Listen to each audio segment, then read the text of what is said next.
Good morning from Stockholm, where, after a 2-hour sleep, it's time for me to head back to the airport for my first Fifth Freedom flight adventure.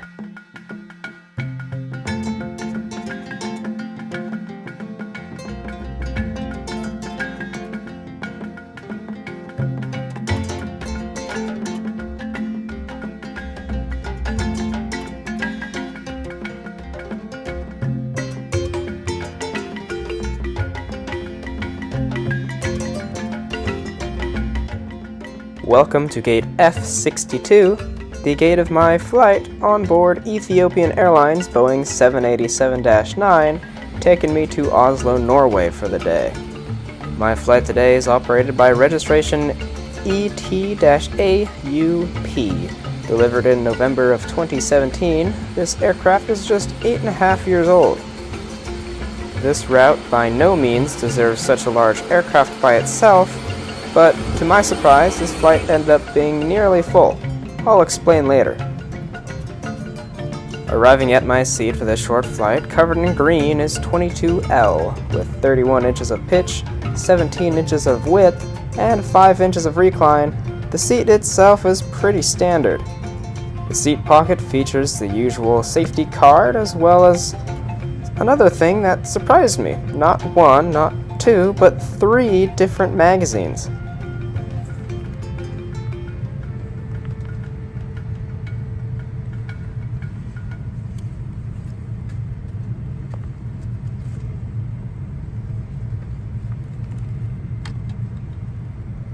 The seat also comes with a standard-sized IFE, of which I will go more in detail with during the flight. I do find it a bit weird that Ethiopian would offer pillows with green covers, though it's nothing new considering other airlines use colored cases as well. I did not end up using this pillow myself.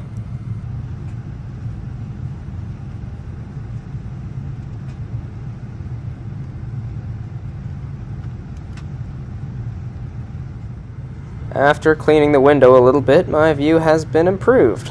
The crew has started the in-flight safety video, which means we are nearly done with this extremely short flight.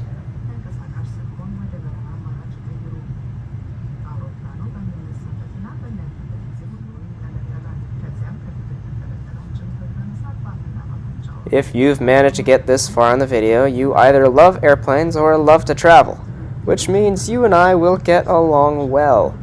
With that being said, I invite you to like and subscribe to the channel so that you can watch every single video I post. And, if you want to help support the channel financially, join the membership where you'll get access to a bunch of awesome stuff for just a few dollars a month. You are probably sitting there asking yourself, how long is a flight from Stockholm to Oslo? 43 minutes. It's not the shortest 787 flight, but it's definitely competing for it. The route is usually covered by narrow bodies such as the 737 or A320, which, regardless of demand, makes a bit more sense for the hop.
As we soar off beyond the ice-cold city of Stockholm, the sunrise makes for an incredible view of the wing, the engine, and the inevitable endless cloud layer.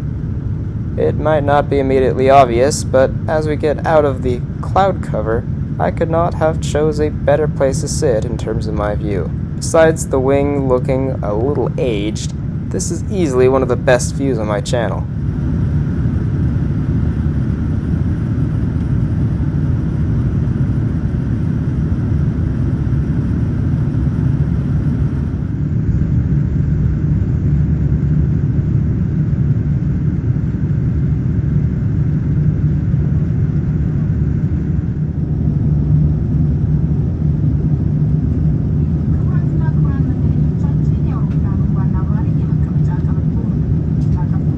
In-flight entertainment, everybody's favorite phrase to hear while flying. Ethiopian's IFE system was pretty good. If you ignore the incredibly blinding green they chose as a background color, the IFE has a ton of different options to choose from. It's not the fastest operating system, but it's fast enough to keep things moving along nicely. I did not watch anything on this flight because there really wasn't any time to. By the time you look through all of these options and consider what you want to watch, or do, the flight is too far along to bother. This is not a bad problem to have. I'll be honest, I spent most of my time with my head out the window. But considering this aircraft is used for much longer journeys and based out of Addis Ababa, I'm glad Ethiopian is able to offer a competitive entertainment product.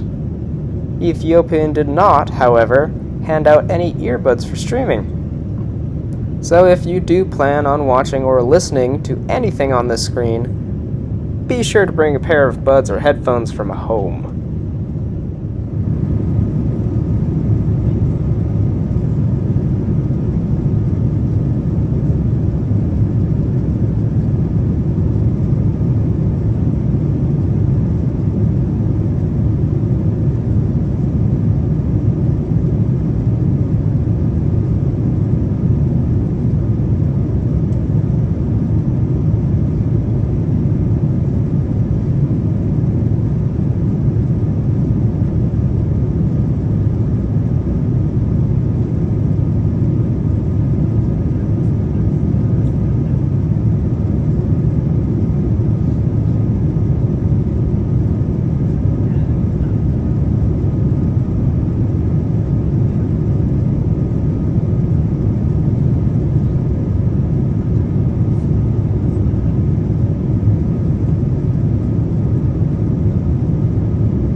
Crews rushed through the cabin with an offering of juice or water. I ended up going with the juice. I'm not 100% sure what it is, but it is juice.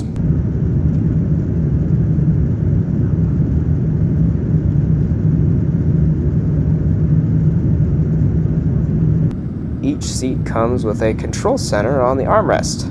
This feels like something you'd see on an old 757 or 767, as the 787 was introduced at the end of the era for stuff like this. It doesn't work, but it is fun to press buttons like you are 5 years old. The window also has buttons, but these actually do work. The window can be dimmed and relit over the course of about a minute or so. I'm not a huge fan of these windows, but they do look pretty cool.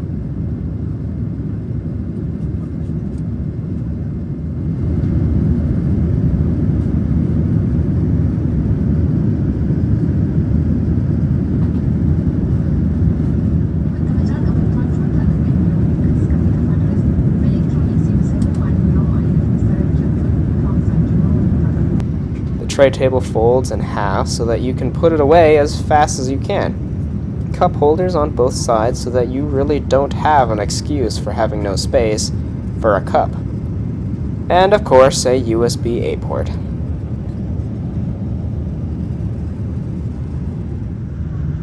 This is a fifth freedom flight, which means it's a foreign airline flying passengers between a second and third country, so as long as a flight starts or ends at the airline's home country. This flight specifically has a full routing of Addis Ababa to Stockholm to Oslo, and then returning the same way it came. Many of the passengers on this flight were from Addis Ababa, and only a small portion were originating in Stockholm.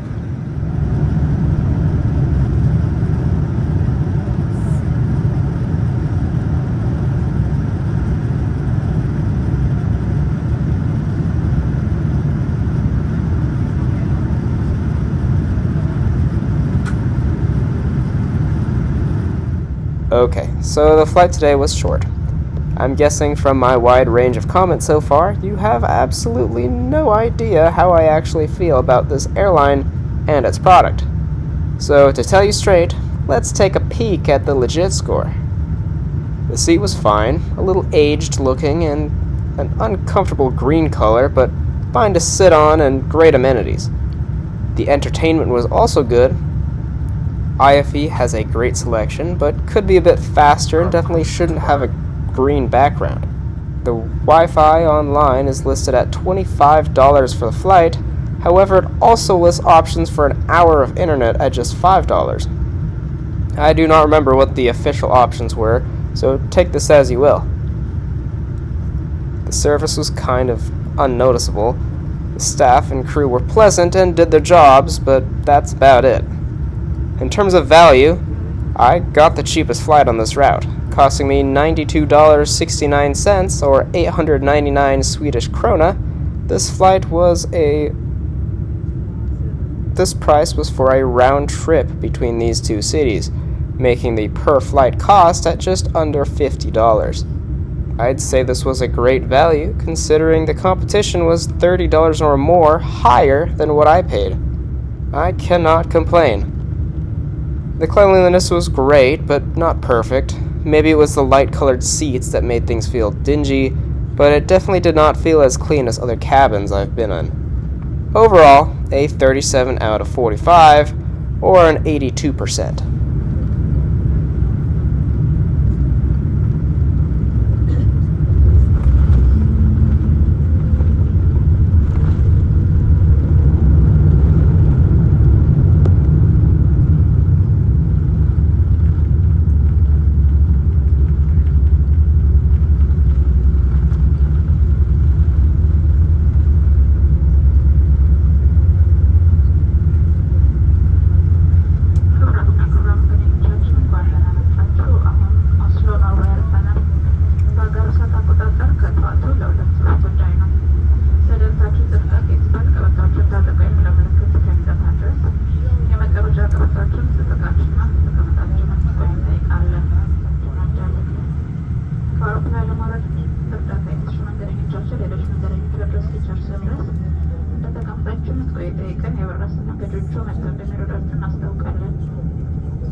Welcome to Oslo, a city that, as of the time of filming, was really cold.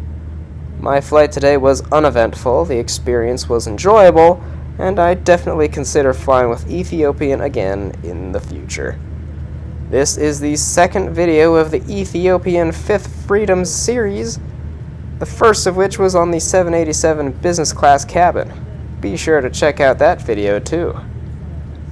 If you enjoyed today's video, be sure to like and subscribe, and follow my Instagram at legitimate_aviation. Be sure to come back next time when I fly Porter's E195-E2 from Ottawa to Vancouver. Until then, thanks for watching.